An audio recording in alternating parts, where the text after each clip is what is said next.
Kalau korang ingat berita paling besar dalam politik sekarang cuma pasal PRN Johor dan Negeri Sembilan, mungkin korang terlepas satu lagi cerita yang sebenarnya boleh memberi kesan besar kepada lanskap politik pembangkang Malaysia. Sebab hujung minggu lepas, bekas Timbalan Presiden Bersatu Datuk Seri Hamzah Zainuddin secara rasmi melancarkan sebuah parti baru yang dikenali sebagai Parti Wawasan Negara. Dan bila seorang bekas orang nombor 2 Bersatu, bekas Menteri Dalam Negeri dan Ketua Pembangkang Malaysia tubuh parti sendiri, ini bukan lagi sekadar cerita pasal satu parti baru. Persoalan ni sekarang, adakah ini sekadar rumah baru untuk Hamzah dan penyokongnya atau sebenarnya permulaan kepada perubahan yang lebih besar dalam blok pembangkang? Mula-mula kita kena faham satu benda. Hamzah Zainuddin bukan ahli politik biasa. Beliau sudah menjadi ahli parlimen Larut sejak tahun 2008. Beliau pernah menjadi Menteri Dalam Negeri, pernah menjadi Setiausaha Agung Bersatu dan pernah menjadi Timbalan Presiden Bersatu sebelum dipecat daripada parti tersebut awal tahun ini. Masa beliau dipecat dulu, ramai menjangkakan pengaruh politik beliau akan berkurangan. Tetapi nampaknya perkara sebaliknya berlaku. Sebab selepas beberapa bulan bergerak melalui gerakan yang dikenali sebagai Reset, Hamzah kini tampil dengan sebuah parti politik yang rasmi dan itulah Parti Wawasan Negara atau ringkasnya PWN. Menurut Hamzah sendiri, Parti Wawasan Negara akan menjadi platform politik kepada gerakan Reset yang menghimpunkan bekas pemimpin dan ahli yang keluar atau dipecat daripada Bersatu. Yang menarik, nama parti itu sendiri bukan datang daripada Hamzah, sebaliknya Hamzah mengesahkan nama Parti Wawasan Negara dicadangkan oleh Presiden PAS, Tan Sri Abdul Hadi Awang. Malah semasa pelancaran parti itu, Hamzah secara terbuka menyatakan hasrat untuk bekerjasama dengan PAS, gerakan dan parti-parti lain yang mempunyai aspirasi yang sama. Satu lagi perkara penting, PWN juga diumumkan akan bertanding dalam PRN Johor dan Negeri Sembilan menggunakan logo Perikatan Nasional. Jadi setakat hari ini, parti baru Hamzah bukan dilihat sebagai parti yang mana melawan PN. Sebaliknya lebih kepada sebuah parti baru yang mahu berada dalam ekosistem pembangkang sedia ada. Ini bahagian yang paling menarik. Kalau tanya sama ada PWN boleh menjatuhkan Bersatu dalam masa terdekat, jawapannya mungkin tidak. Bersatu masih mempunyai struktur nasional, masih mempunyai pemimpin, masih mempunyai kerusi parlimen dan masih mempunyai jentera sendiri. Tetapi ramai penganalisis melihat PWN berpotensi memberi kesan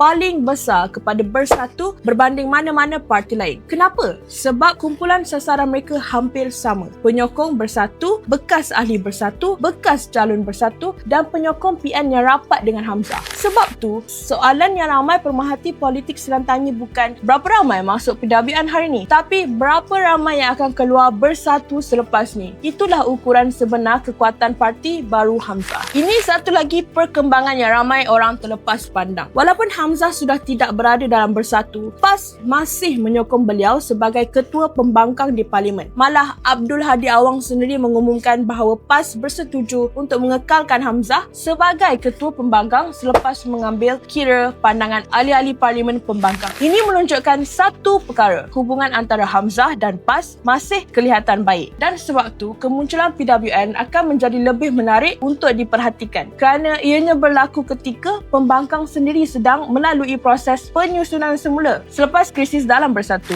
Jadi, kalau kita lihat keseluruhan cerita ni, isu sebenarnya bukan sekadar Hamzah tubuh parti baru. Isu yang lebih besar ialah bagaimana parti baru ni akan mengubah landscape politik pembangkang selepas ni. Adakah ia sekadar menjadi platform kepada kumpulan Reset? Adakah ia berjaya menarik lebih ramai pemimpin dan ahli? Atau adakah ia akhirnya menjadi salah satu komponen penting dalam pembangkang menjelang PRU16? Buat masa ni masih terlalu awal untuk memberi jawapan muktamad, tetapi satu perkara pasti, kemunculan Parti Wawasan Negara sudah pun menambah satu lagi pemain dalam percaturan politik Malaysia. Hari ini mungkin cuma pelancaran sebuah parti baru, tetapi dalam politik kadang-kadang perubahan besar bermula dengan satu langkah yang nampak kecil. Dan ramai sedang memerhati sama ada Parti Wawasan Negara akan menjadi sekadar parti baru atau permulaan kepada bab baru dalam politik pembangkang Malaysia.